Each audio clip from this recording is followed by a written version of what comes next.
I never thought I'd discover my own grandson stealing my house while I was serving him Sunday lunch. It started like any other Sunday. The kitchen smelled like warm bread and chamomile tea. Isaac sat at the table, scrolling through his phone, the same way he had since he was a teenager. I placed a plate of buttered bread in front of him, just like I had hundreds of times before. But this time, something was different.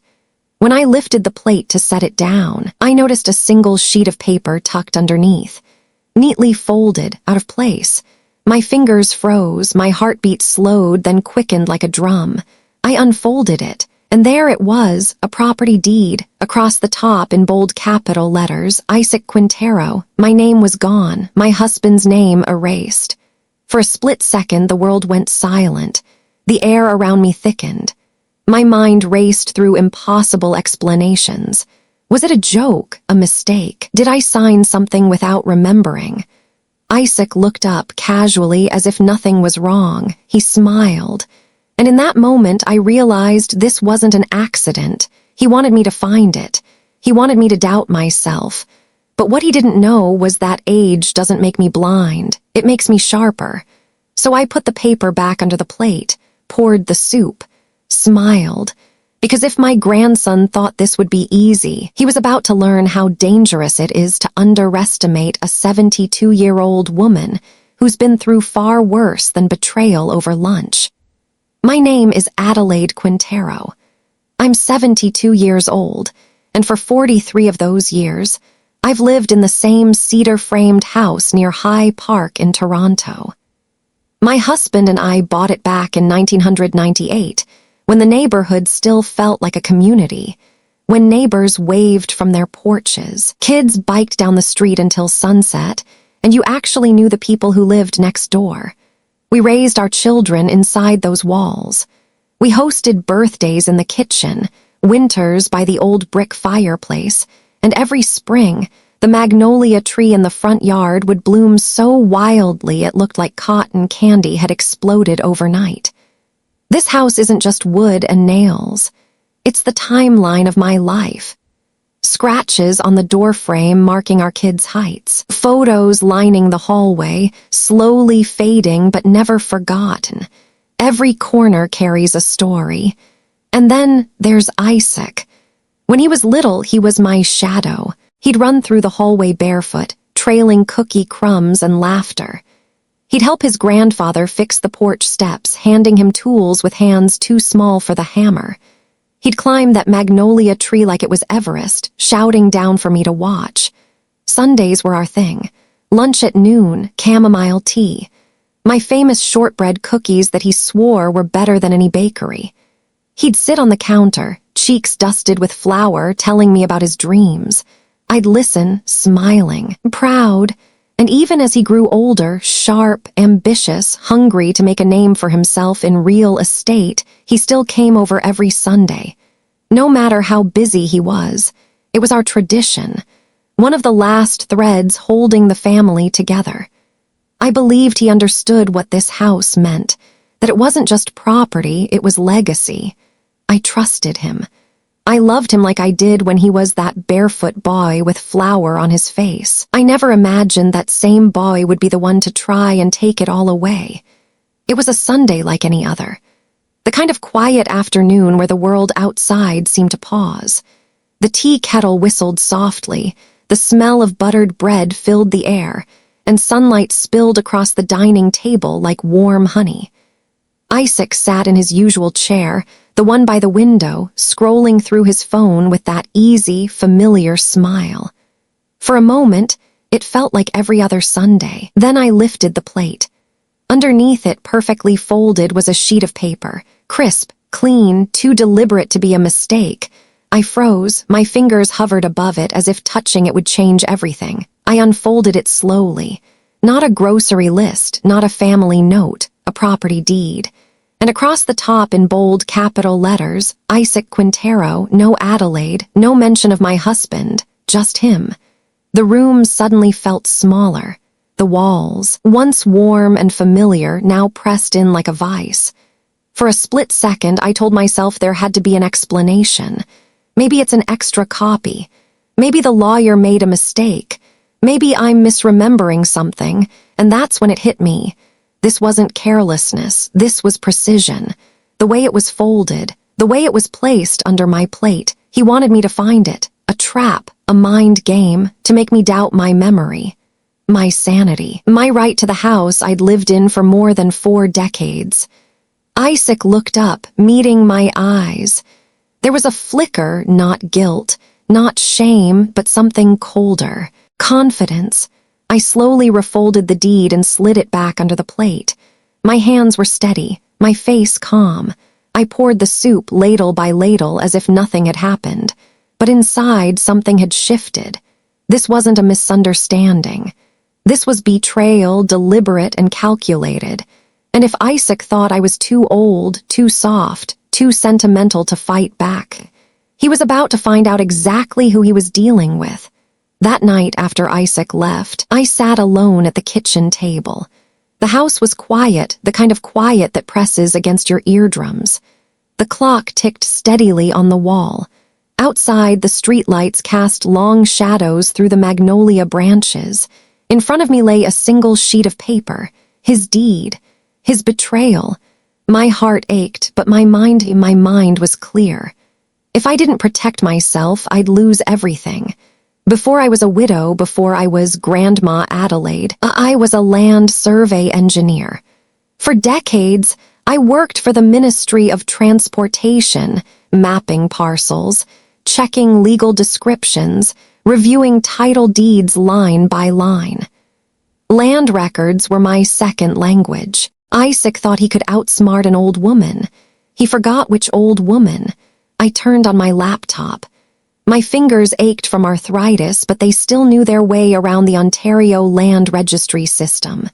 Username, password, 2-factor authentication.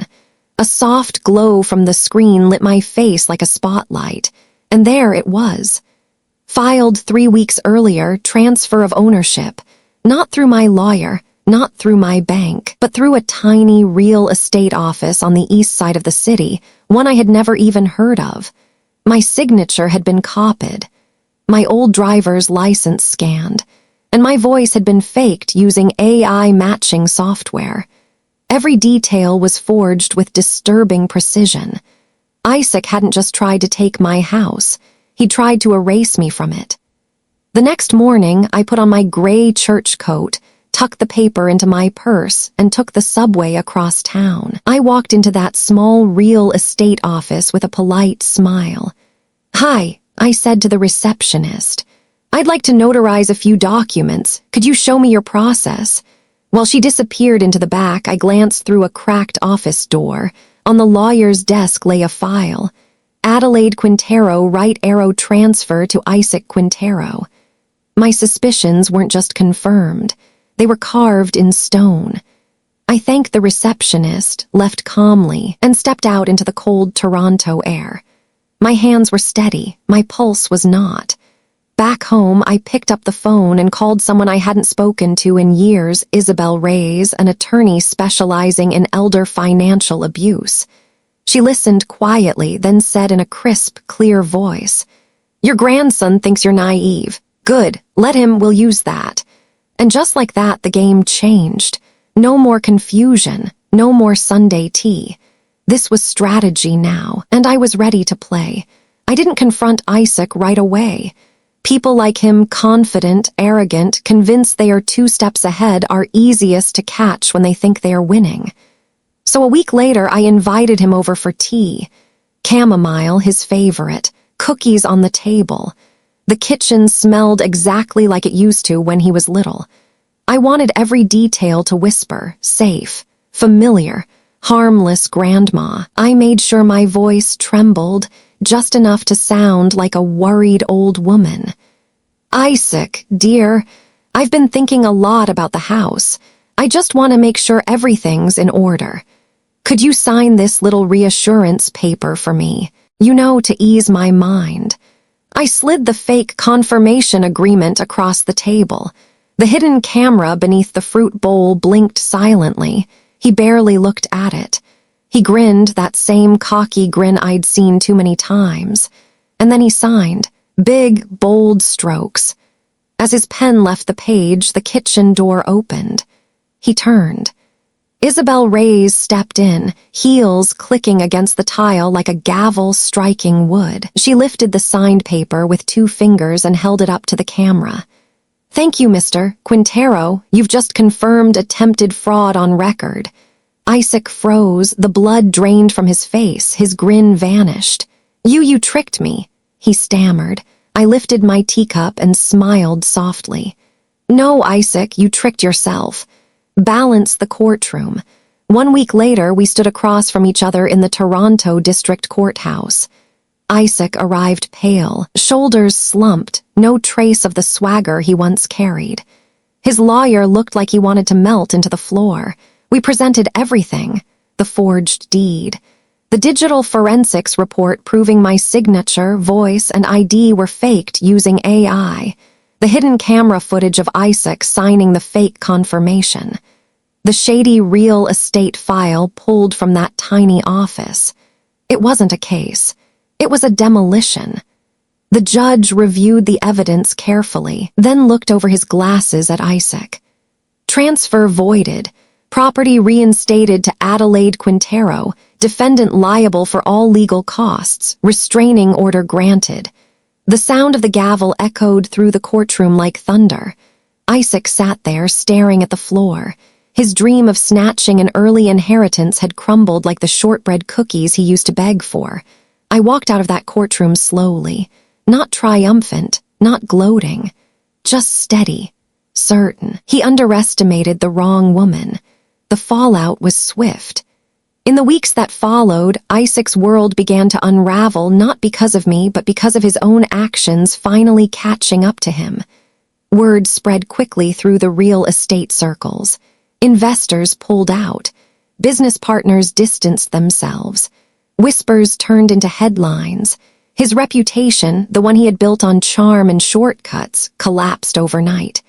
One afternoon, a letter arrived in my mailbox. His handwriting, neat, careful, an apology. But as I read through the words, I didn't see remorse. I saw calculation, concern for his image, for how he looked to others. I folded the letter once, twice, and slipped it into a drawer. No reply. Some silences speak louder than any confrontation ever could. Weeks later, I walked down into the basement, the one my husband had turned into a little wine cellar decades ago. Dusty shelves, old wood, familiar air. I taped a note to the wooden door. "For anyone who thinks age makes me weak, remember, I have lived through recessions, power shifts, and betrayal. I am not easy to erase." I stepped back and looked at the house. The magnolia tree outside was beginning to bloom again, soft pink petals brushing against the windows like whispers from the past. The house was mine again, not just on paper but in spirit, my dignity intact, my legacy protected. People think age dulls you, that it makes you slower, easier to fool. But age doesn't soften the sharp edges, it sharpens them. And legacy isn't something you hand over, it's something you protect.